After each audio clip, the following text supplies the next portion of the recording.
We're making fresh sourdough sandwich bread today, and I'm gonna show you the absolute easiest way. If you've watched my other video on how I batch out dough, this is the dough that I made about a week ago with my sourdough starter. I'll put the link below to that whole recipe and the process of how to make it, how to wake up your starter, all of that. It's down in the description below, so you can click on over to that video. But here's the cool thing. I made this dough, woke up my starter, did all of that work a week ago. The dough sits in the fridge until I have time to bake. And today we are going to use the cast iron loaf pan, and I'm gonna show you how I make a loaf of bread in it. Here's the awesome thing.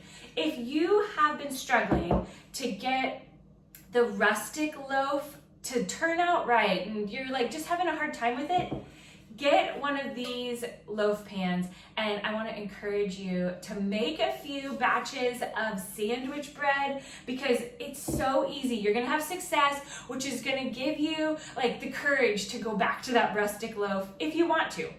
Our family absolutely loves the sourdough loaves because they're really easy to cut. I bake it in such a way that the crust isn't super crunchy, so it makes really great sandwich bread, great toast, which if you need one of these containers, I also put this link down below in the description. Just click where it says more and it will expand, and there's all sorts of great links and everything down there. And okay, look at this. Do you see? Look at all of those bubbles in there. That right there is happy, happy dough. And we're gonna be able to make the yummiest sandwich bread. My dough is cold, straight out of the fridge.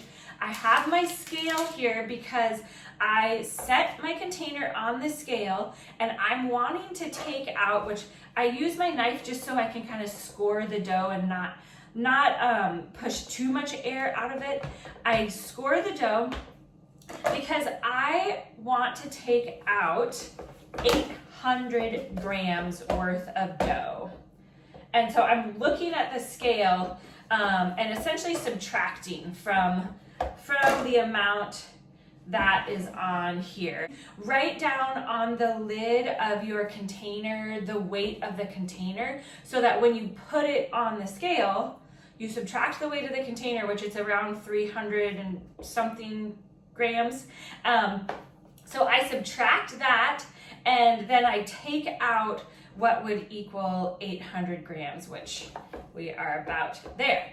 Okay, now this dough is going back into the fridge, and I have enough to make either a batch of focaccia bread or another loaf of sandwich bread, or if I wanted, I could use the rest of that dough in there to make another rustic loaf. It's so versatile, which is why I love the recipe, and I also really, really love only needing to make a batch of dough once a week, and then we can have fresh bread all throughout the week. And I actually have, if my timer goes off, it's because I have a big batch of our pizza dough going right now too. And that is a whole nother video. That link is in the description below. So much in the description below. So if you want to dive into more sourdough fun with us, head on down there. Before we shape the loaf though, your pan, this is the one part that's different than if you were gonna make a rustic loaf in your big Dutch oven. You're not gonna put any parchment paper in here. Instead, what I do is I just drizzle a little bit of olive oil in, and I use my hands and I rub it all over the pan. It's not gonna bother your dough that you have a little bit of olive oil on your hands. When you wash your cast iron pan after it is used, don't use any soap. Soap leaches into the cast iron and it will actually, like eventually it would start giving your loaves of bread kind of a soapy flavor. I just run it under really hot water if like there was a little bit of the crust stuck to it. And then as soon as you're done scrubbing it, then what you do is you dry it off really good because you don't want to have any moisture on there. The moisture is what causes the rust on the cast iron. And then once you've dried it off, then I actually oil it right away so that it just helps it to stay nice, and I guess it hydrates it or protects it. I don't know, but the cast iron loves olive oil, loves oil on it. So it already had a little bit of oil in there, but now I'm just making sure that that little bit that I drizzled in is rubbed all over the pan. What I found in the first batches when I first started using this pan is that if I didn't get enough oil into those corners, like one little bit of the dough might stick, because the dough is actually going to rest in here before it bakes. So this is why it's so much easier, because it doesn't have to like rest on the counter, rest in a basket, get transferred. We're gonna shape this and it's gonna rest right in here. So I'm gonna bring you over here now so you can see how we shape it. Here is what I try to keep in mind, is I want my loaf to be about this length. It's gonna fill out as it rises in the oven, but as we shape it, we want to kind of keep that length in mind. So I'll just keep it right up there.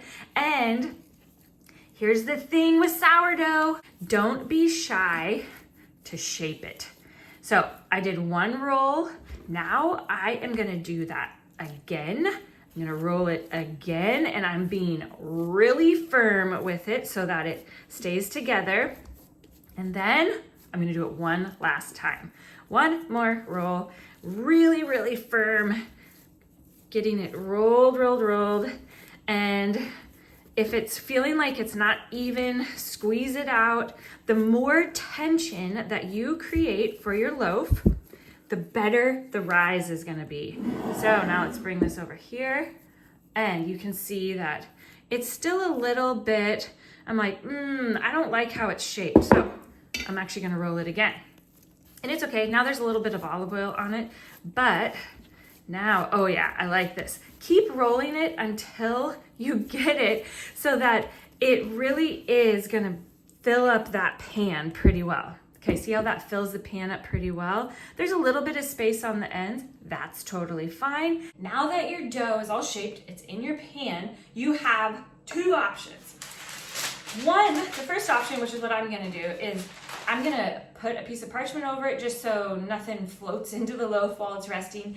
And my loaf is actually gonna rest here on the counter for about an hour, and then I'm gonna pop it in the oven. I'm gonna bake it today. But what if I had time to shape it, but I don't really have time to let it rest and bake? You can shape it, put it into your loaf pan, cover it with plastic wrap so it's sealed really tight, and pop it back into your fridge, and it will proof and rest in there. And then whenever you're ready to bake, you can take it straight out of the fridge and it can go straight into the oven. So this is gonna rest. I got some other work to do out in the garden, and I'll be back in an hour and we'll pop this into the oven. The bread's been resting on the counter for an hour, and so now I'm preheating the oven to 425. And here's the trick with using those loaf pans, because if you've done other sourdough stuff, you know that you're trying to create some steam in the oven, which helps the bread to bake better. While your oven is preheating, put a metal pan. Don't use glass, use metal. Set that down in the bottom rack. Put the pan in first, and then I like to use my watering can, and I pour the water into the pan, and I fill it up as much as possible because it's gonna evaporate off a whole lot of steam as it's baking. But put the water in after the pan is in the oven, unless you want to spill water on your floor and mop. But I put it in now so that as the oven is preheating, it begins to create steam in the oven. And this is how you can bake with a loaf pan and not have to have a lid, because it's tricky to like try to put another loaf pan on top. And honestly, I didn't want to have another lid that I had to keep track of, and so I just went with the loaf pan with no lid. There are loaf pans with lids. If you want to use one of those, you can, but this system works. I take my blade and I do one slice, and this dough is getting a little sticky, so I'm so curious to see how it bakes up. But if yours is sticking like that, just make sure that your slice is real deep. Sometimes I have to slice it a couple times, real deep, and now we're gonna pop this baby in the oven. Our water is steamy in there. I'm gonna set the timer for 20 minutes. It takes about 35 minutes for the loaf to bake completely, but I like to check in 20 minutes that there's still water in that pan. If the water evaporates out of your pan, it's gonna start to ruin your metal pan. The pans aren't meant to be in the oven with nothing in them. So check at 20 minutes that there's still water in your pan, and then we'll reset the timer. So here's what the bread looks like at 35 minutes. 35 minutes in our oven. So you can see it's looking pretty good. It has a little bit of the golden toastiness to it, but I want it to go a bit more. I like to check it at 35 minutes though, just to ensure that it's not getting too dark. I'm gonna set the timer for another 10 minutes. The bread is officially done. Okay, check that out. It has a little bit of that more golden color. It still has some light color to it. And this is what we've decided we really like. But here is the cool thing. You get to decide, how crispy do you want the top? Do you want it softer? If you like a crispier crust, you can actually take that water pan out halfway through at that 20-minute mark and then just let it continue baking without it. We like it to be just a little bit softer so it's easier to eat the sandwich and it's not cutting up the top of your mouth. Okay, so now what we do is we have to wait. We have to be patient. This is gonna rest in the pan for about an hour, and then I'll bring you back when I take it out of the pan and we'll do a slice so that you can see what it looks like. The final test. We gotta cut it. You gotta see what it looks like. I use this, it's like a frosting knife, it's plastic, just to go around the loaf and release it so that if it got stuck a little bit to the side, it won't stay. And then I kind of bang it a little bit. Ooh, this one came out very easy. And now take a look at the bread. It has nice bottom. It's not hard though, which is awesome.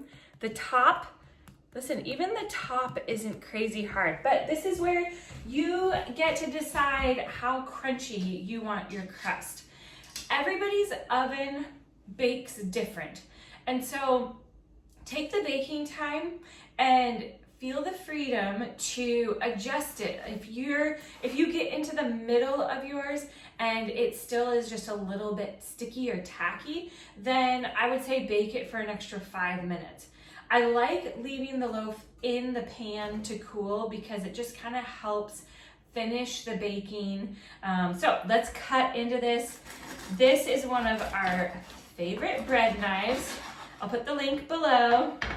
Okay, look at this nice sandwich bread. And this piece is gonna be a little bit smaller than when we get up here, but I don't think anybody's gonna complain about eating it. So let's cut a few more slices. And if you have questions or thoughts or you're confused about something, just leave a comment below. We love your questions. It is so helpful because then when I go to take the sourdough out and bake again, then I already have in my mind, oh, I want to talk about that. So here we go. One final look.